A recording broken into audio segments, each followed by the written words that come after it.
Hello, bankers. Welcome to learning sessions. I am Himanshi Malik, and we are studying chapter 6.2 today. Chapter 6.2 is about the political risk. तो हम आज के chapter में, आज के lecture में इसके इम्पोर्टेंट क्वेश्चन को कवर करने वाले हैं.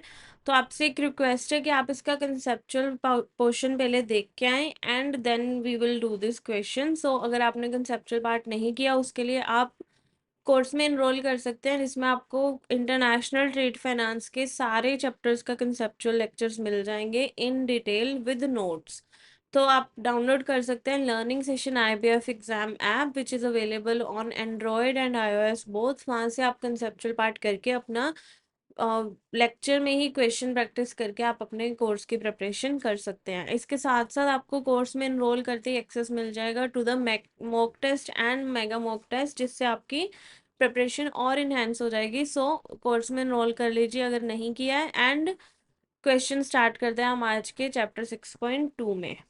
Question number 1 is when a government unilaterally cancels license or imposes embargo after goods have already been dispatched, what is the principal risk exporter face in term of political risk classification? क्या हुआ है इस case में कि government ने क्या कर दिया, लाइसेंस कैंसिल कर दिया या एम्बार्गो लगा दिया एंड आपने गुड्स ऑलरेडी शिप कर दिए हुए थे, डिस्पैच कर दिए हुए थे. तो यहाँ पर पॉलिटिकल रिस्क की क्लासिफिकेशन में कौन सा मेजर रिस्क आप फेस कर रहे हो? So option number A is operational risk due to logistical mismanagement. यहाँ पे ऑपरेशनल रिस्क नहीं है, आपके ऑपरेशंस तो सही से चल रहे हैं बट गवर्नमेंट ने क्या किया, लाइसेंस कैंसिल कर दिया है. Market risk from demand collapse is also not true because market में कोई इम्पैक्ट नहीं आया है. Then political risk due to regulatory intervention, आपका पॉलिटिकल रिस्क राइज हुआ है क्योंकि गवर्नमेंट ने रेगुलेटरी इंटरवेंशन किया, उन्होंने एम्बार्गो लगाए हैं या लाइसेंस कैंसिल किए हैं. So option C is the correct answer. Commercial risk कब अराइज होगा, फ्रॉम आयर इंसॉल्वेंसी, ये होता है क्रेडिट रिस्क, राइट. तो ये एप्लीकेबल नहीं है. Question number 2. A new government cancels contract signed by previous regime and places all payment on indefinite hold. उन्होंने बोला कि प्रीवियस रजीम, प्रीवियस रूल्स के अंडर जितने भी कॉन्ट्रैक्ट हुए थे वो सारे कैंसिल हो जाएंगे एंड जो भी पेमेंट्स होने वाली हैं वो होल्ड हो जाएंगी इनडेफिनेटली. तो इस केस में एक्सपोर्टर के पर्सपेक्टिव पे क्या प्राइमरीली हो रहा है, हमें ये बताना है कौन सा ऑप्शन उसकी सिचुएशन को अच्छे से बता रहा है. Credit risk of buyers institution, credit risk rise हुआ हमारे ऊपर कि हमें पैसा नहीं आएगा. और political risk due to regime change, क्योंकि गवर्नमेंट ने रजीम चेंज कर दिया इसलिए हमारे ऊपर पॉलिटिकल रिस्क आ गया. मार्केट वॉलेटिलिटी, मार्केट में तो कुछ नहीं हुआ एंड ऑपरेशनल रिस्क भी, हमारे ऑपरेशंस ओके चल रहे हैं. बायर का इंस्टीट्यूट ने तो कुछ क्रेडिट में ऐसा डिफॉल्ट नहीं किया, मेनली रिस्क आया due to regime change. So option B is correct here.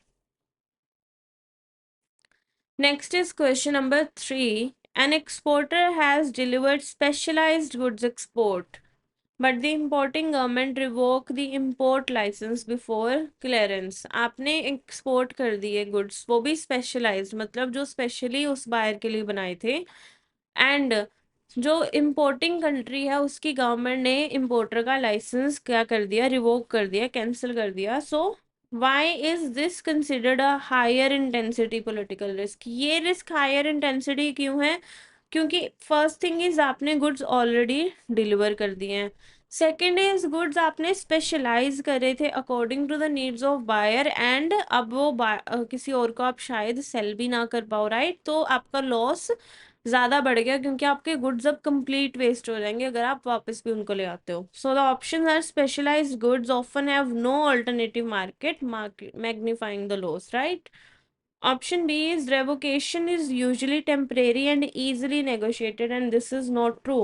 अगर एक गवर्नमेंट इन लाइसेंस को रिवोक कर देती है तो हमें नहीं मालूम कि वो दोबारा उसको एक्सेप्ट करेगी भी या नहीं एंड उसमें क्या फ्यूचर एक्शन होने वाला है.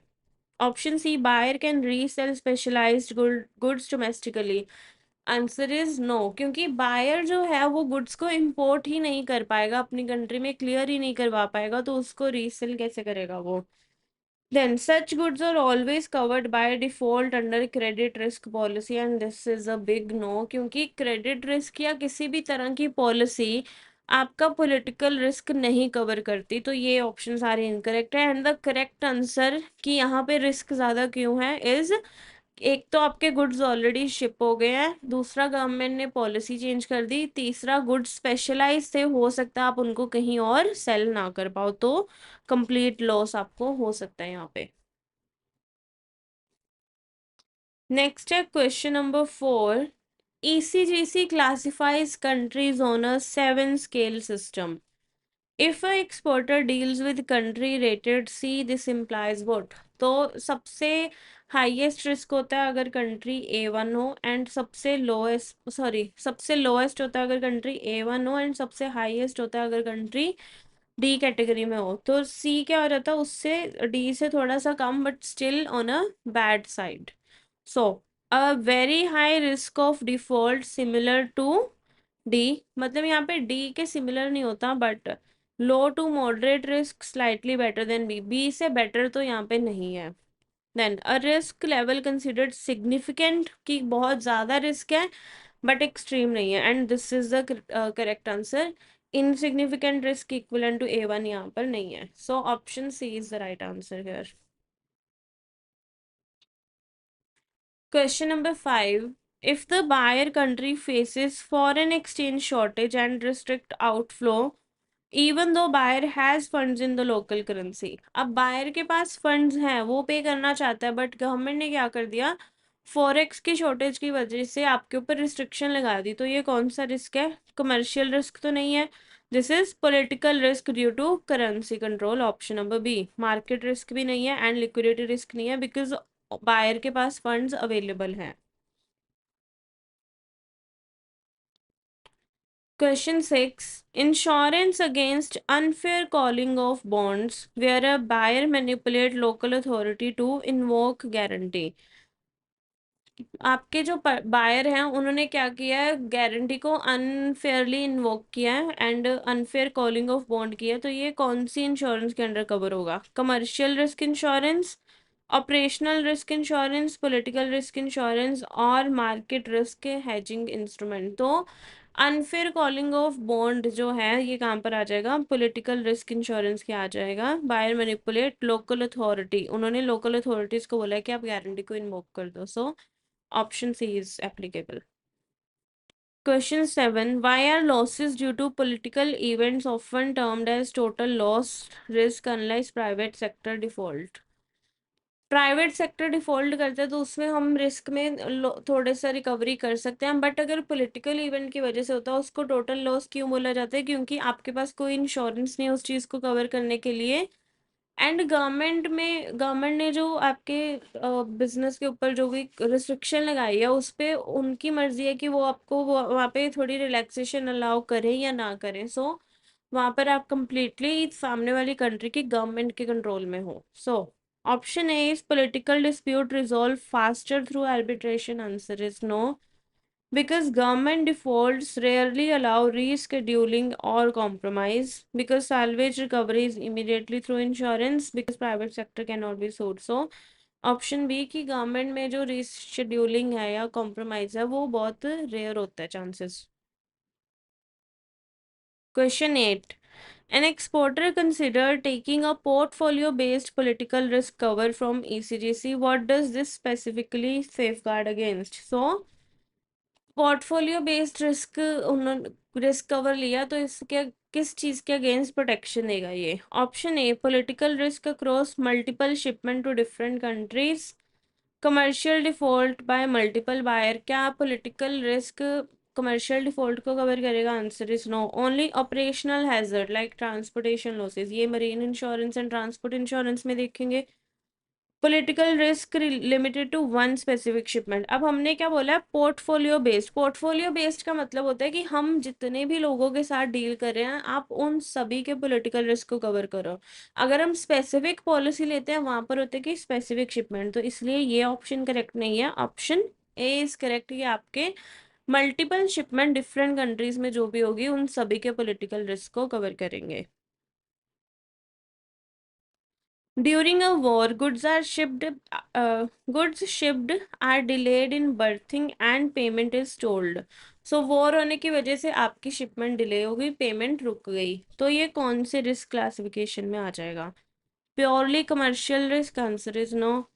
Political risk due to force majeure condition, answer is yes, क्योंकि यहाँ पे कंट्रीज की गवर्नमेंट के बीच में जो भी डिस्प्यूट्स हैं उसकी वजह से हमारा ट्रेड अफेक्ट हुआ है। मार्केट रिस्क नहीं है ये, एंड ऑपरेशनल रिस्क भी नहीं है।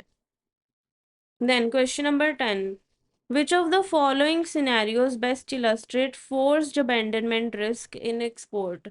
फोर्स्ड अबैंडनमेंट रिस्क क्या होता है? जहाँ पे आपको गुड्स को अवॉइड नहीं करना था, गुड्स आप एक्सेप्ट करने वाले थे, लेकिन गवर्नमेंट के रूल्स की वजह से आप गुड्स को एक्सेप्ट नहीं कर पा रहे हो। So buyer refuses to take delivery even when goods arrive safely. क्या बायर अपनी मर्जी से कर रहा है? Answer is no,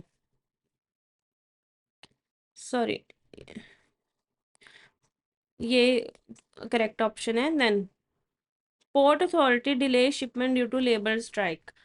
port authority ने शिपमेंट डिले कर दी, यहाँ पे अमेंडमेंट तो नहीं हो रही। Then export logistic team misroutes the goods, this is also not true, and custom imposes a fine for improper documentation. यहाँ पे मेनली क्या हो रहा है, बायर डिलीवरी लेने से मना कर रहा है, लेकिन चाहे गुड्स सेफली पहुंच गए, एंड उसका रीज़न कुछ भी हो सकता है कि गवर्नमेंट की पॉलिसी की वजह से उसका लाइसेंस कैंसिल हो गया, उसकी वजह से वो गुड्स को एक्सेप्ट नहीं कर पा रहे हैं। So this is a forced abandonment risk.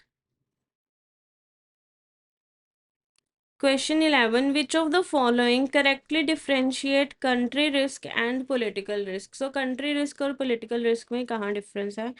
Country risk only cover government action while political risk covers market volatility. Political risk is narrower, covering government interference, while country risk include overall debt servicing capacity. Country risk is a subset of political risk, or both are identical concept used interchangeably. So correct answer is that country risk क्या होता है? It covers everything, आपका government के interference से भी होने वाली चीज़ and country की ओवरऑल इकोनॉमिक पोजीशन को भी कवर करता है, जबकि पॉलिटिकल रिस्क में सिर्फ गवर्नमेंट एस्पेक्ट कवर होता है। सो political risk is narrower and country risk में सारी कंट्री का पार्ट आ जाता है। Question 12, why do agencies like Office and Alliance maintain country risk rating alongside ECGC? ये एजेंसीज भी ECGC के अलावा कंट्री रिस्क रेटिंग क्यों मेंटेन करती हैं? To directly underwrite marine cargo risk, to insure consistent global exposure assessment and debt servicing calibration, to evaluate exporters internal operational practices, and to calculate exchange rate hedging. So country risk हम rating कर रहे हैं, तो उसके उसमें हम सिर्फ marine cargo तो नहीं देख रहे, ना ही एक पर्टिकुलर एक्सपोर्टर को देख रहे हैं, ना ही हम करेंसी को देख रहे हैं, क्योंकि हम यहाँ पे कंट्री रिस्क की बात कर रहे हैं। तो करेक्ट आंसर इज कि हम यहाँ पर ग्लोबल एक्सपोजर की असेसमेंट करना चाहते हैं कि किस कंट्री के साथ डील करते हुए कितना रिस्क आएगा, एंड वहाँ वो कंट्री डेट रीपे करने में कितनी एबिलिटी रखती है। So option number B.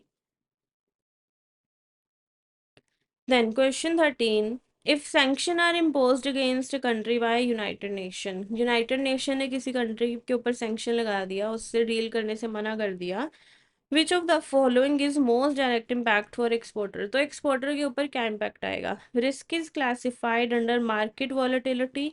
क्या ये मार्केट वॉलेटिलिटी की वजह से आने वाला रिस्क है? Answer is no. Political risk where exporter can not legally execute contract, यहाँ पे आपकी कंट्री मना कर देगी आपको कॉन्ट्रैक्ट एग्जीक्यूट करने से, क्योंकि यूनाइटेड नेशन ने क्या किया, उसके ऊपर सैंक्शन लगाया, तो ये पॉलिटिकल रिस्क राइज हुआ है।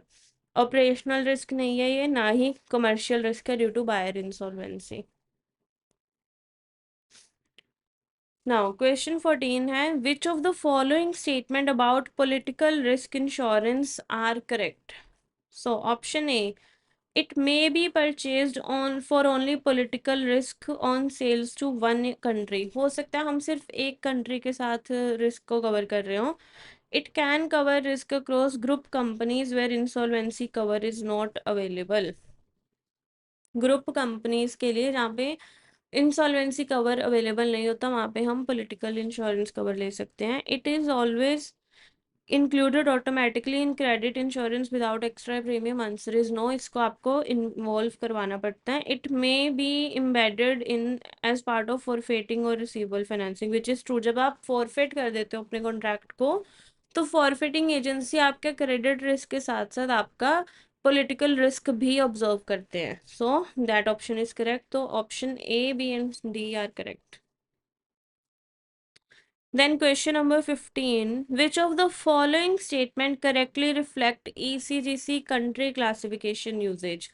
जो ECGC countries की classification करता है उसको कैसे use करेंगे? So A1 implies country with negligible risk exposure. Answer is yes. Exporter must reduce exposure to D country due to very high default risk, क्योंकि D मतलब हो गया कि एकदम lowest पे. तो answer is also yes.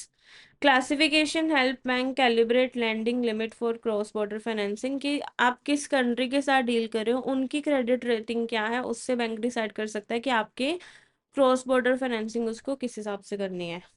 Ratings are only indicative, never influence rate finance.